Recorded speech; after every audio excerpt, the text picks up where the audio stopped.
YouTube? It's Brutal Chaos. Welcome back to my channel, guys. Today we are going to be checking out Tuska Demon. Let's go, guys. More 40k lore coming in hot. More Warhammer, guys. I hear all your recommendations and they are going to be coming. Guys, if you want to stay in tune to the videos, make sure you hit that subscribe button for me. I appreciate it, guys. And smack that notification bell, guys. It keeps y'all in tune to my content. And guys, if you want to see more of me, you know the deal. I stream on Twitch and I stream throughout the nights. Guys, also I have other socials, all links in the description below. I'm also part of the Reapers of Fate, and the links in the description will have those there as well, guys. So let's get into this video. Check out the mighty Tuska Daemon-Killa. Guys, you said this was hilarious, so I can't wait. So let's go. I love the orcs.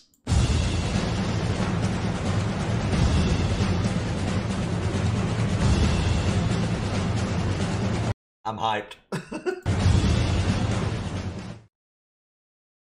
Greetings and salutations, friends, and welcome back to yet more Warhammer 40k lore. Today we are going to have a look at some orcs, more specifically Tuska, the Daemon-Killa. Ah, orcs. I do love me orksies. I do need to cover some more orcs, although I also need to cover the Eldar. Still haven't done any Aspect Warriors. I also need to cover some of the various casts of the Tau, etc, etc, etc. So many topics, so few Fridays in the year. But for today, it will be Tuska. Now, Tuska is one of those funny characters.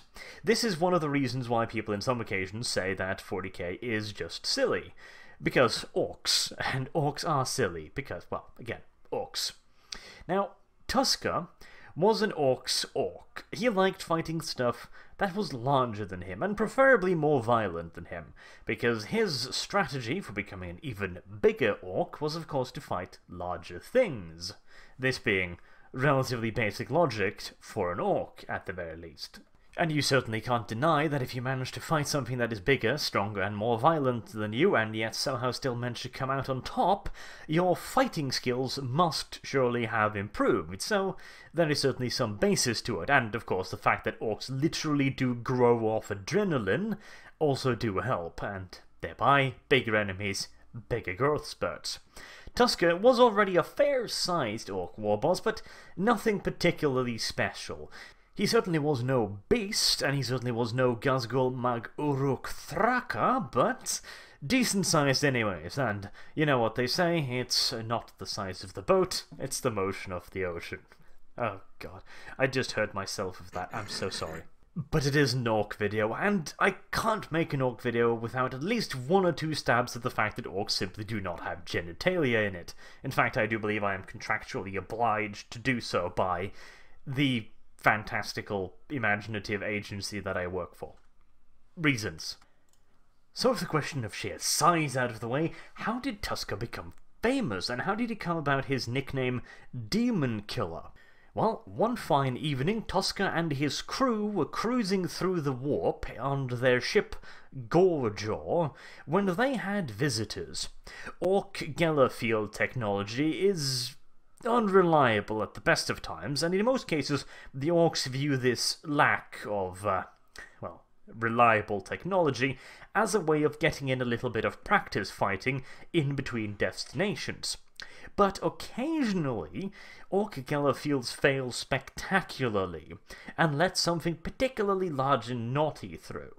This is precisely what happened on the Warhammer40k this particular evening, when a horde of particularly vicious demons managed to get onto the ship, and one remarkably large demon made its way onto the Warhammer's bridge, where it proceeded to butcher every single fucking crew member it could get its multiple tentacles on. In most cases, this would naturally be cause for alarm, horror, screaming, and general running away and shitting of pants. However, this is an orc ship, which means that instead of screaming and trying to bury their heads in the deck plating, the orcs were overjoyed, and most of them made best time possible.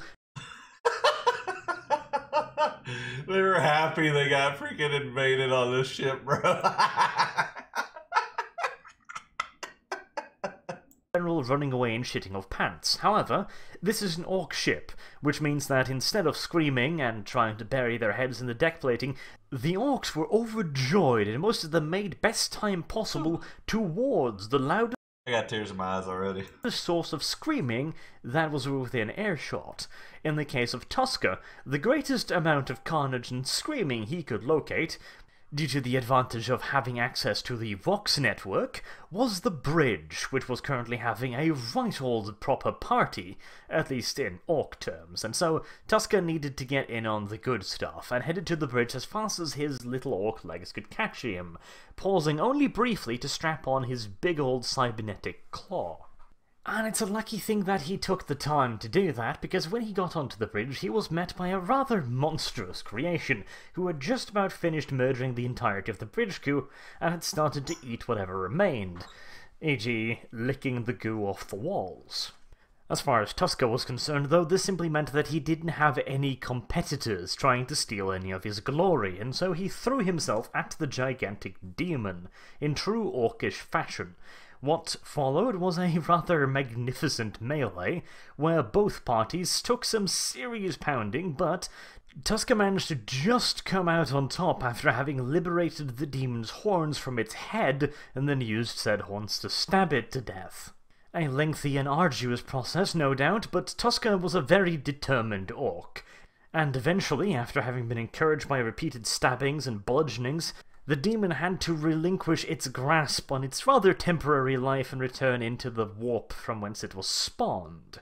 From this, Tuska learned two things. One, demons are fucking awesome at fighting, and two, they are filled with spiky bits that make excellent trophies, and or improvised weaponry, depending on the particular situation. He was, however, faced with a bit of a conundrum when it comes to finding more of these lovely creatures to bash over the head with their own body parts, namely the simple fact that demons are quite rare creatures, and they don't have any real home planets that he could invade. Or, well, they do. So he just wanted to find them so he could take their body parts and stab them. Let's continue. Dude, my eyes are watering. This is hilarious. But those home planets are located in a rather hostile environment. But Tuska, as I mentioned earlier, is a remarkably dedicated and goal-driven orc, and as such it didn't really matter how hostile the environment was, he had to find himself more demons, and simply just trolling around the warp with the Gela fields down simply wasn't attracting enough of them. Strangely enough, the various warp predators had learned to ignore the giant boat filled with batshit insane greenskin that used their kin as bludgeoning tools, and so some other way of fishing would have to be invented. And like any aspiring fisherman, Tuska realized that they didn't want nothing to do with them, bro. So they had to basically try to fish the demons. First step towards getting bigger and better fish, or in this case, monstrosities made out of tentacles, teeth, and vaginas with teeth, is to get better bait. And what do demons love to munch on the most? Well, humans come a fairly close second, but sadly, those are also some fairly elusive beings that tend to run away and or die before you can really use them as bait. So you'd have to resort to the orcish version, weird boys.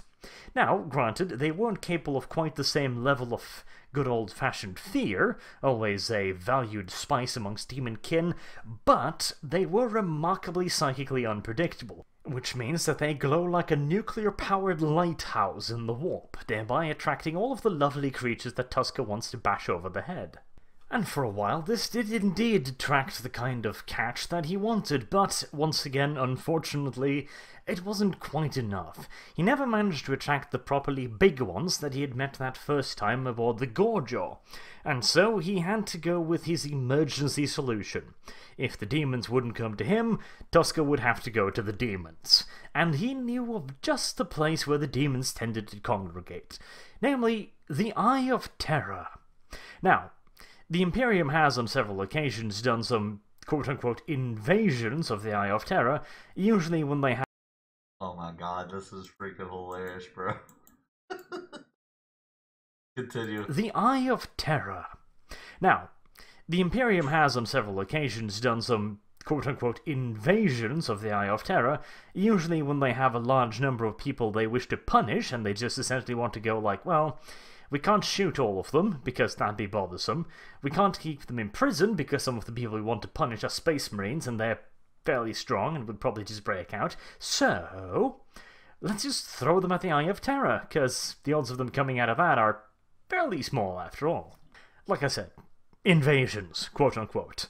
But none of them had ever been very successful. Again, these were primarily just to get rid of people that the Imperium was no longer particularly fond of, and so they weren't really set up for success. But again, it was worth a try. I mean, they might delay the next Black Crusade, although, again, time doesn't flow within the Eye of Terror like it does outside of it, so in all due likelihood it didn't actually have any fucking effect whatsoever, but oh well, it was worth a shot. Tuska, however, had no such interest. Tuska was not concerned with delaying any large crusades. Tuska was only concerned with finding the largest quantity of horned demons for him to bash over the head with what may or may not be their family members. So, having decided on a final destination, there was only one eensy-beensy problem to get around, namely the fact that the Imperium have over the years gotten quite wary of the Eye of Terror, and have decided to fortify the place rather extensively. Tuska would have to find some way of getting past said fortifications and into the Eye of Terror. Luckily for Tuska, the Imperium never really imagined that any foreign race would try to break into the Eye of Terror, and so their protocols for such an event were somewhat lacking. And honestly, can you really blame them? I mean, what Imperial tactician is sitting around the Eye of Terror going like, well, I know there's these Black Crusades popping up every now and so often, and we should probably prepare for that, but I think we should take the time to prepare for the possibility that a bunch of orcs might try to break through our cordon and into the Eye? You know, it sounds fairly ludicrous when you put it like that. But that is precisely what Tuska did. He gave the Cadian High Command one fuck of a fright while doing so, because the last thing that Cadia wanted was an infestation of fucking greenskins. The thing with orcs is, once they've landed on a planet, they are remarkably hard to get off the planet. They tend to congregate in the most hostile environments imaginable, which in and of itself makes it pretty hard to murderize all of them, and they also reproduce via spores, which essentially means that if you want to wipe out an orc population, you have got to burn pretty much the entire area that might house an orc population. Armageddon, after several orc invasions, is still haunted by large numbers of feral orcs living out in the jungle. Now, these orcs have long since degenerated into a feral state, but killing them all off is virtually impossible, because, well, the only real way of getting rid of them is to literally burn the entirety of the jungle, and that's not really a feasible option at the moment. Luckily, Cadia doesn't have massive continent-spanning jungles, so they're lucky there, but if there is one thing Cadia is not lacking, it's hostile environments for the orcs to hide in. Granted, practically all of said hostile environment is located in between Cadian fortress cities and is being routinely bombed just for training purposes pretty much every fucking day, but that rarely bothers the orcs all that much. After all, a little bit of random and light shelling has never hurt anyone. But as already mentioned, Cadia was of course not Tuska's primary goal, although he did have a quick stop on the planet Prozan, or, well, planet, the moon Prozan. Prozan is essentially a really shitty place that the Cadians use to train people in extreme environments. It is a remarkably bad place to be, which meant that to the orcs, it was the closest thing to home they had seen in a very long time, so they had to give it a little bit of a visit, much to the chagrin of the local Cadian Defense Force, who had to actually hold off the fuckers, and would eventually have been overrun if it weren't for the fact that Tuska had places to be, and he was in a hurry. So, after a quick warm-up round with the Cadian Defense Force... Look at that lit picture, bro. That picture is lit. He's got a freaking arm, dude. Dude, Tuska sounds hilarious, bro. He just... He don't care for nothing else but actually searching for what he wants. Oh my god. So, after a quick warm-up round with the Cadian Defense Force, he wandered off over to the Eye of Terror, and again, the Imperial Navy decided to pretty much just let him fucking go. I mean, why stop him? He's heading directly towards the Eye of Terror. I mean, come on. Worst case scenario, he goes in there, gets butchered. Best case scenario, he goes in there, gets butchered, and kills a bunch of demons and Chaos Worshippers doing it. As far as the Imperium was concerned, this was pretty much a win-win scenario. Luckily for Tuska, it was pretty much a win-win scenario for him as well. He got to have a little bit of warm-up on the Cadian's expense, and now he was headed into the Eye of Terror to find himself some more spiky creatures to beat over the head repeatedly, preferably with their own body parts, if at all possible. And so, you might think that the story ends there. After all, Tuska just wandered into the Eye of Terror, a remarkably hostile part of the galaxy. However, at this point in time, Tuska and his lads had gotten remarkably good at killing demons, considering that's pretty much all they'd been doing for the last god knows how many fucking years upon years upon years. So, eventually, they probably started to figure out where to stab the demons to make them stop stabbing back. Or at least that is the working theory. Plus, Tuska did bring along a large number of weird boys, and while weird boys does have that peculiar habit of attracting demons by being, well, psyches, they are also quite effective at fighting against demons, seeing as they can use their own powers against them, the powers of the warp and the immaterium. It's a hell of a lot easier to banish a demon using its own powers than banishing it simply by bashing its skull in repeatedly with a blunt metal object, although the latter part is undeniably far more entertaining. This peculiar mix of psychic potency and experience at fighting demons allowed Tuska to do quite a bit of damage in the Eye of Terror. Now, granted, before Imperial crusades into the Eye of Terror have also destroyed several worlds, or, well, destroyed being a fairly operative word here. Essentially, they cyclonic torpedoed the shit out of it, and then carried on, which doesn't actually have all that much of an effect upon the Eye of Terror, because, well, it is entirely up to the whims of the gods how many planets there are inside of the Eye of Terror. So, literally, Khorne could just snap his fingers and voila, there's a new planet, so, you know, limited success, but hey. Tuska and his boys, however, had very different plans indeed. After all, just bombarding a planet from orbit is, first of all, cowardly, and secondly, fucking boring. And as such, Tuska and his chosen lads descended onto the planets below, and actually managed to pretty much conquer several planets, or, well, conquer. Violently ravage and then move on when they ran out of opposition is perhaps a better way of putting it.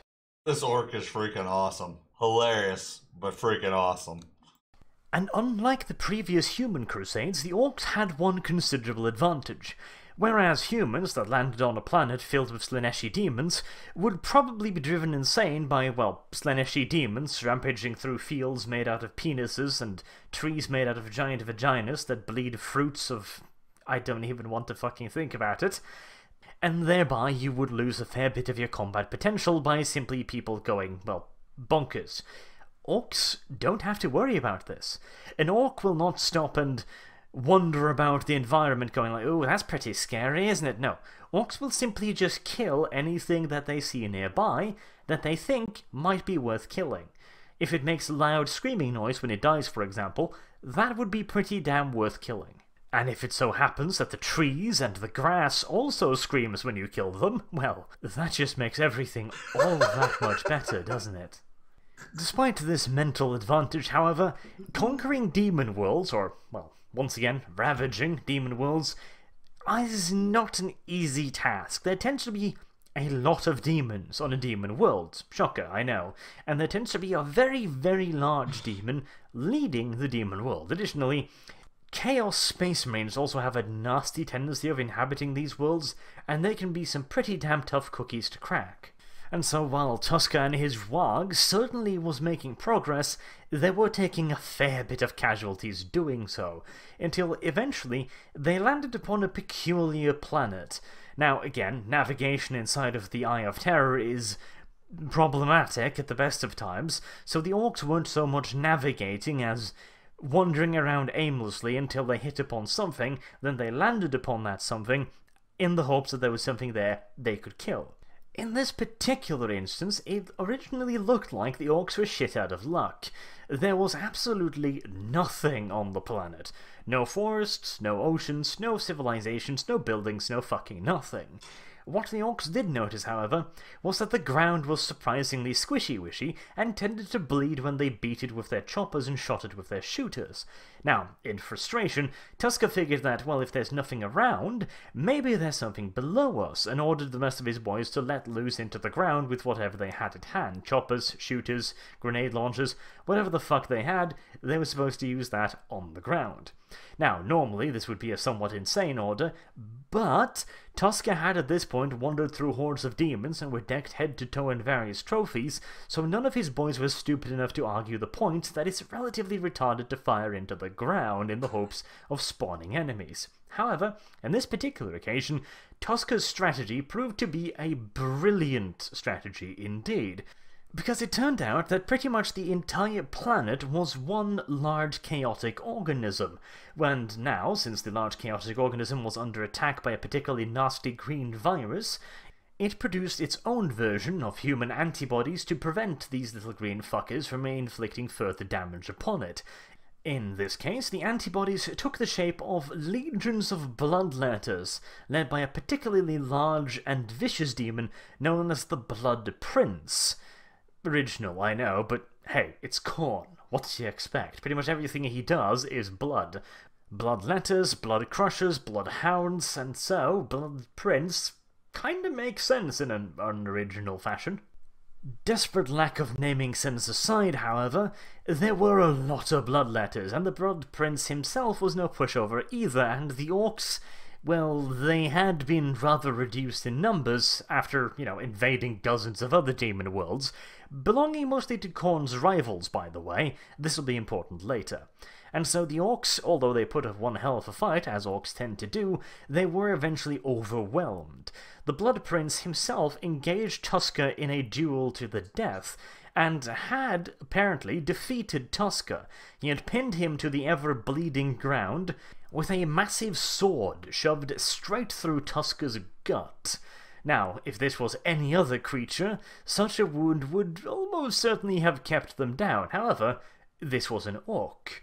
And as it so happens, some of Tuska's pet psykers had managed to launch a psychic attack against the triumphant Blood Prince, distracting him just long enough for Tuska to add grievous injury to insult by reaching up with his trusty power claw and gently, ever so gently, grasping the Demon Prince's giant dongly nutsack in his claws, after which he proceeded to squeeze.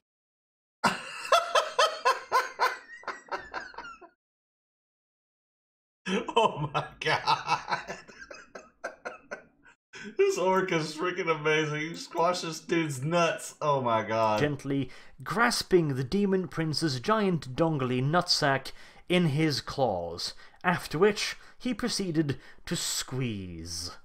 And unfortunately for the Demon Prince, an adamantium nutsack was not one of the many gifts that Khorne had bestowed upon him. After a rather unsightly and most definitively un-Demon Prince-like scream, the Demon Prince took vengeance by finally lopping off Tuska's head. Although Tuska himself was quite happy at this point because, well, this was one hell of a scrap. And it turned out that someone else agreed as well that this was indeed one hell of a scrap, and he'd like to see more of it.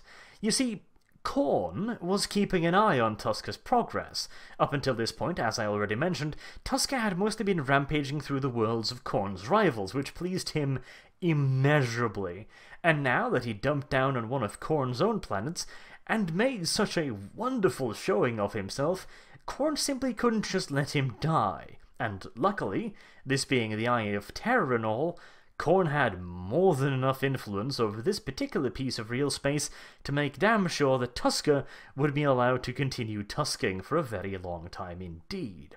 He made it so that every morning Tuska and his orcs would rise from their graves, or, well, their rotting corpses, and continue to attack the inhabitants of the very, very unfortunate planet they had landed upon. Additionally, orcs produce spores when they die, which means more orcs, which means that every single day there were more orcs. This, as you can probably... So they just kept growing, so oh my god. The mansion annoyed the Blood Prince to no end, but Khorne found this to be fucking hilarious. And after he left the orcs on the planet for a couple dozen millennia to properly piss off his now less than favoured servant, he eventually granted the orcs the greatest favour that Khorne could bestow.